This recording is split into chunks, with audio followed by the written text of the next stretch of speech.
بندہ ظاہری طور پہ اسباب اختیار کرے، روزی کے لیے محنت بھی کرے، کوشش بھی کرے، مشقت بھی اٹھائے کہ یہ میرے رب کا حکم ہے، لیکن اس کا دل اللہ کے وعدے پر مطمئن ہو کہ ہونا وہی ہے جو میرے رب کو منظور ہو، اسی کا نام کیا ہے؟ توکل ہے۔ اب آیت کا مفہوم سمجھ آئے گا۔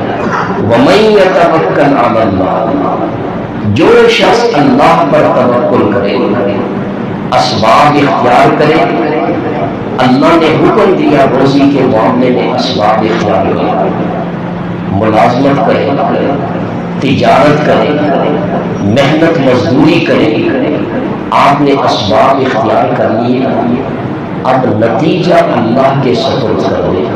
یا اللہ تیرا حکم تھا کاروبار کھولے، میں نے وہ اسباب اختیار کر لی ہیں جو میرے ذمہ تھا، اب نفع نقصان کس کے ہاتھ میں؟ اللہ کے ہاتھ میں۔ یا اللہ تو نے حکم دیا تو محنت کرے، میں تو اپنی طرف سے محنت کر رہا ہوں، اس کا نتیجہ کیا نکلے گا مجھے معلوم نہیں، یہ تیرے ہاتھ میں ہے۔ اسباب اختیار کرنے کے بعد نتیجہ اللہ کے سپرد کر دے۔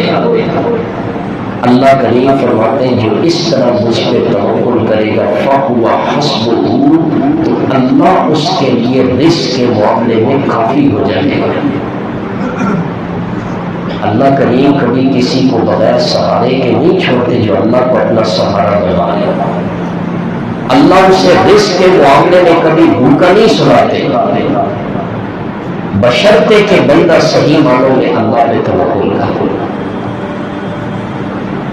تو خلاصہ کیا نکلا کہ توکل یہ ہے کہ بندہ اسباب اختیار کرے، اپنی طرف سے دنیا میں محنت بھی جاری رکھے، کوشش بھی کرتا رہے، یہ سب اللہ کے حکم ہیں، لیکن اس کا دل اللہ کے فیصلے پر، اس کی تقدیر پر ہمیشہ راضی رہے۔ اب ایک بات عرض کروں گا تو انشاءاللہ سمجھ آ جائے گا۔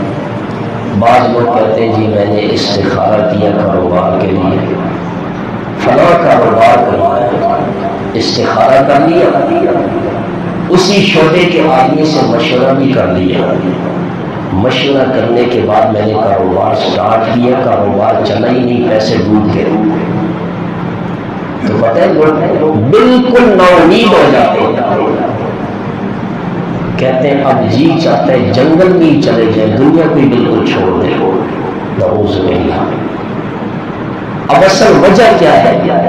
غلطی کہاں سے لگی؟ توکل کا مفہوم نہیں سمجھا۔ ٹھیک ہے آپ نے استخارہ کیا، مشورہ کیا، کاروبار کو سٹارٹ کیا، ایک سبب اختیار کر لیا، لیکن آگے تم نے نتیجہ اللہ پہ چھوڑا یا اپنے آپ کو سب کچھ سمجھ لیا کہ بھئی جب میں نے اسباب اختیار کر لیے تو کاروبار کیوں نہیں چلا؟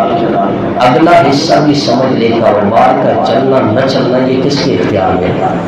اللہ کے اختیار میں۔ توکل کا مفہوم پورا نہیں سمجھا، ساری زندگی اللہ کی ذات سے مایوس رہا۔ اس لیے خدا توکل کا مفہوم سمجھے۔ اللہ جانتا ہے کبھی زندگی میں آپ رزق کے معاملے میں پریشان نہیں ہوں گے۔ بازار میں 10 دکانیں ہیں، کپڑے کے تاجر ہیں، ایک جگہ پہ بیٹھے، اسباب سب نے اختیار کیا، دکانیں کھول رکھی، گاہک کے انتظار میں ہیں، شام کو منافع سب کا برابر ہوگا۔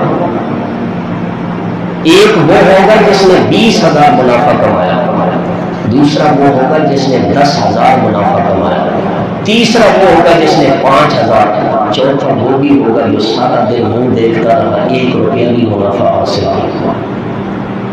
اسباب سب نے اختیار کیے، لیکن جو نتیجہ تھا وہ کس کے ہاتھ میں تھا؟ اللہ کے ہاتھ میں تھا۔ بندہ اللہ پہ صحیح معنوں میں توکل کرے، اللہ کریم فرماتے ہیں میں تمہارے لیے کافی ہو جاؤں گا۔ جس کو اللہ کافی ہو جائے وہ رزق کے معاملے میں کبھی تنگی کا شکار ہوگا کبھی نہیں۔ اب اس پہ حدیث بھی سنیے،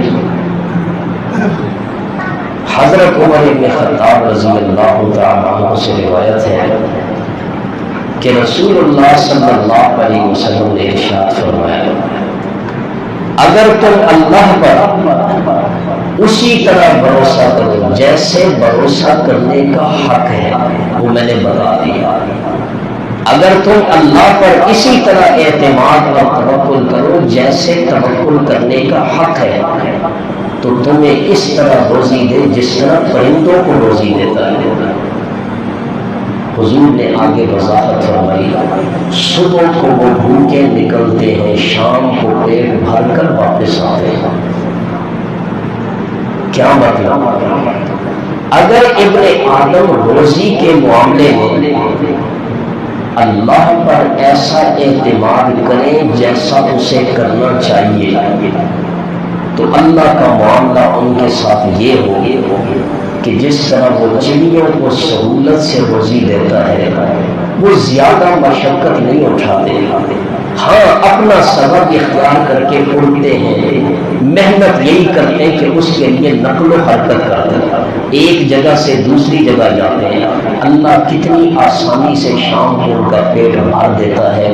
اگر میرا بندہ مجھ پہ اسی طرح توکل کرے میں اس کے لیے بھی روزی کے معاملے میں روزی سہولت سے دوں گا، اسے کبھی کھپنے کی مشقت کرنے کی ضرورت ہی نہ پڑے۔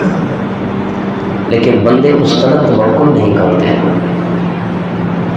بندہ یہ سمجھتا ہے یہ ساری میری محنت ہے،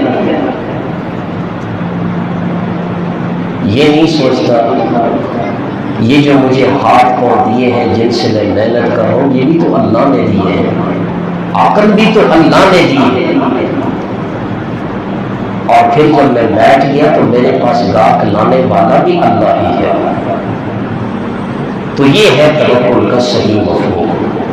اگر یہ آج مسلمان کو نصیب ہو جائے تو رزق کی تنگی اللہ کریم اس سبب کے ذریعے کیا کر دے، دور فرما دے۔